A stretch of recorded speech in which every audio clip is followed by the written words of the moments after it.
Explain Schrödinger's cat with the honesty box. So the idea with Schrödinger's cat is if you have this... I have a cat here for you, by the way. There's a cat, right? So I get this cat and I put it in a box, and I have a radioactive nucleus in the box, and if it decays, the nice way to say it is it releases a sleeping potion, but in its original form it releases poison.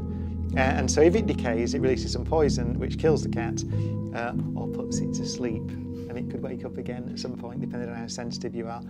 So it's either dead or it's not, depending on whether this thing decays or not. There's a probabilistic prediction for whether this thing has decayed or not.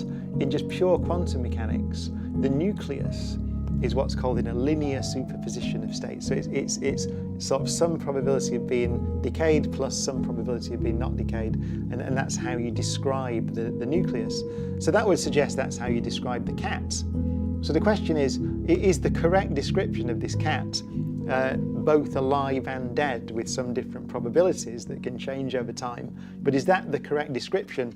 And then you open it, of course, you see that it's one or the other.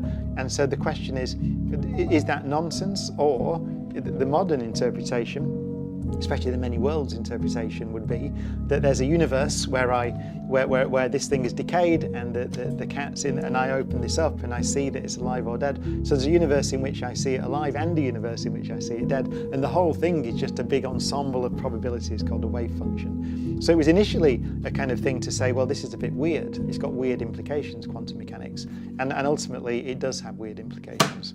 And so that's it.